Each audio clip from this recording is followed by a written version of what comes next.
Welcome to Dumb Criminal, and a big hello to all of the DC subscribers. Really appreciate all the kind words and encouragement so far. Now, for today's episode, we shall be introducing this DC to you by way of a thought experience. Now, this thought experience works better if you're a male subscriber of DC. Obviously, our female subscribers can join in too, because we are all equal. Now, picture this. You're a dude and you're chilling at home, patting your cat, when out of the blue, you receive a message on your phone from a secret admirer. You really can't believe your luck, and this leads on to your fantasy seems to be coming true, and she's going to be there in 20 minutes. Now, 20 minutes isn't a very long time, so you immediately jump in the shower and you start thinking about what your secret admirer would look like. Is she going to look like Christy Brinkley, or perhaps Daisy Duke? And the other Daisy Duke? Oh my God, this is going to be the best night of your life. And before you know it, 20 minutes is up. And as you're getting out of the shower, you hear at the door, oh my God, Daisy Dukes is already here. You are primed and ready to go. So with your towel wrapped around you, you slowly open the door, looking for Daisy. Then you realize, this is not Daisy Duke. This is not Daisy Duke at all. Nope, this is Jessica Camilleri. And what I just put you guys through is exactly what she used to do to men all over Australia. She used to threaten them with physical violence unless they told her she was beautiful and they wanted to have sex with her and all those other things. Okay, let me get a better picture. Let me see. Jesus, what's wrong with this DC? For crying out loud. Oh, well, we'll go back to this one. So anyways, this DC is an Australian. That's Australia there, next to New Zealand, the beautiful country. Now Jessica used to live with her mum. This is her mum here, and by all accounts, she was an absolute angel of a woman. And Jessica used to treat her like a real bitch. Now Jessica had been diagnosed with intermittent explosive disorder. But really, it was because Jessica just couldn't control her temper. Why? Because she just didn't want to. You see, her actions had very little repercussions because she was big and violent, which is the opposite of poor little Rita. And because of this, she used to get away with everything, from stalking to harassment to abuse to turning up to people's doors and when they get out of the shower and frightening the shit out of them, disappointing them because she's not Daisy Duke. Just a really horrible person, really. Now, being a prick to everyone doesn't make you a DC. Nope. What makes her a DC is what she did and who she did it to. Now, I'm not going to tell you what this DC did. I'm going to let this DC tell you herself by way of her emergency phone call, which she made during what she did. So let's go for another thought experience. Now, picture this. The victim had over 100 stab wounds, and secondly, had over 90 defensive wounds to the victim's hands and arms. Now, picture this. Hello, this is Alison from Police Emergency. We just received a call from this number. Yes, I need you to get the ambulance and the police out here immediately. To which address? Please come. I need you. This is an immediate life or death situation. Which suburb or town is that in? St. Clair. Okay, St. so it's Clare. And what's the nearest crossroad, please? What's the nearest one? Listen, can you talk to the neighbour? I'm flustered. Can you just talk in? Could you? Because my hand's bleeding. Yeah. Thank you. Can you talk to? Oh, my finger's broken. I can't. It's all right. Okay, talk to him. Hello? Hi. Yeah. What's happened? I don't know. We was just at home, but she just come in screaming for help, and when suddenly I opened the door, she said, just help me and call the police or ambulance. And she said to me, she had a fight with her mom, I think. Okay. My mum tried to stab me and I killed her, I think. So did she just say her mum tried to stab her?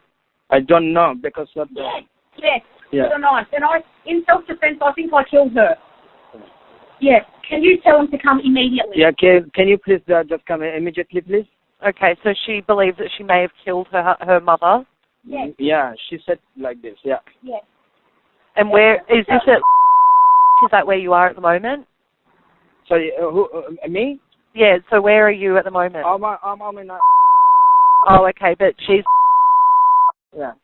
Is she with you at the moment? Yes. Yeah, she's in the front yard of my house. Okay, all right. So how old's her mother? How old is your mother? My mum's dead, I think. But how old is she? 57. 57. So is she not conscious? Nah. I stabbed her because she tried to kill me. Okay, and you didn't check if she was breathing? No, we can't Could you go come to there. the house? There's a kid in there. Could you come with me, please? No, I can't go. Sorry about that. Nah. Okay. There's a kid, Okay. a 4-year-old kid on his own in the house. And is her mother severely bleeding? No, because we didn't go to her house because I'm outside of my house because I can't go there. Okay. Yeah, please. Okay, so do you know what the lady's name is? And my fingers are broken. My Yeah, fingers are broken. her mother was just his name, her name. Jessica Camilleri. Is that your name? Is that the lady's name who called? Yes, yes.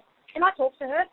Lady, can you hear me? Yes, I can. Your name's My Jessica? My fingers are broken. Okay. Mum has had enough of me because I admit I've been a challenge and this ongoing thing's been going for months. Anyway, she had enough of me. She grabbed me by the hair and dragged me from my room all the way to the kitchen, and she got a knife and she tried to stab me with it, and I grabbed the knife off her because I thought she was going to stab me, so I stabbed her back. And I was so heated up with anger, I just kept stabbing and stabbing and stabbing her, and I took off her head. Her head is, I ran to my neighbour, not this neighbour, my other neighbour before this one, who's on the other side. He was at work. I told him to call the ambulance and the police immediately. He's going to do so, but no one's at home because everyone in the family is at work now. Okay. So he wasn't much help. He said, all I can do is I'll call the police and the ambulance to my address, and I thought it was going to take a bit of time, so I ran to my other neighbour on the other side. Okay. And I had my mum's head in my hand. I know this sounds insane, but I was taking it for evidence to show the neighbour. In the struggle, in the frustration, I didn't know what I was doing. I cut her head off. I chopped her head off with a knife. Okay, what type of knife was it? There was all sorts of knives. There was about 7 knives I was stabbing her with. A few of the knives broke. When that knife broke, I got another one and did the same. Where's the knives now? They're all in the kitchen. There's blood everywhere. There's blood everywhere. Yeah. And you're outside the house? Yes. The ambulance and the police have rocked up. Do you want to stay on the phone? No, that's okay. What's your phone number, Jessica? Look, you're better off. This is my mum's phone number, but my mum's not here anymore, okay? She's gone. Okay, what's your date of birth? October 12, 1993. Over here. All right, I'll let you go speak to the police. Yeah, hang up. That has to be one of the most insane phone calls I have ever heard. So this crazy DC killed her little loving mum. Makes her a DC bitch, actually. So anyways, how did it all end? She was her daughter's carer, protector, and only friend. But at 57, Rita Camilleri was killed in the most horrifying manner imaginable. The unlawful killing of Rita Camilleri on the 20th of July 2019 must be regarded as one of the most serious instances of manslaughter it is possible for any imagination to conjure. Jessica Camilleri decapitated her mother after stabbing her in the head and neck more than 100 times in their home at St Clair in Western Sydney. There was about 7 knives I was stabbing her with. A few of the knives broke. When that knife broke, I got another one. She must have been in extreme pain and both shocked and terrified at what was being done to her by her own beloved child. During the trial, a jury was told the young woman was inspired by an obsession with horror films and was in a fit of rage over the possibility of being returned to a mental health facility. She immediately confessed to the crime. I just kept stabbing and stabbing and stabbing her, and I took off her head. Due to mental health issues, a jury found Camilleri guilty not of murder, but manslaughter. She was sentenced to 21 years in prison with 16 years non-parole. As the sentence was handed down, Mrs. Camilleri's relatives began sobbing. From the public gallery, Jessica's sister spoke out, saying thank you to the judge. But Jessica showed no reaction or emotion in the dock. Today, she didn't even look at her family. Christy Teresi has previously vowed to never forgive her sister. And nor shall we. Now here's something. While DC was in prison, she started acting again just like a full-on bitch. And she picked a fight with one of the other prisoners and pulled her hair and scratched her and stuff. But the other prisoner wasn't like little loving Rita. The other prisoner beat the shit out of her. And from that point forward, DC hasn't been a bitch to anyone. So what's the lesson from this video? The next time you're having a shower and you hear the old at the door, always make sure you use the peephole, because you just never know what's on the other side of that door, because it may be more crazy than Daisy. That brings us to the end of this video. Please think about subscribing and come with us as we wander around the world punching the bad guys in the balls. Oh, and make sure you hit that bell icon. Why? Because we have our very first episode of DAC coming out, and I think you guys will love it. We do. We had lots of fun making it. Anyways, stay safe and we'll see you very, very soon.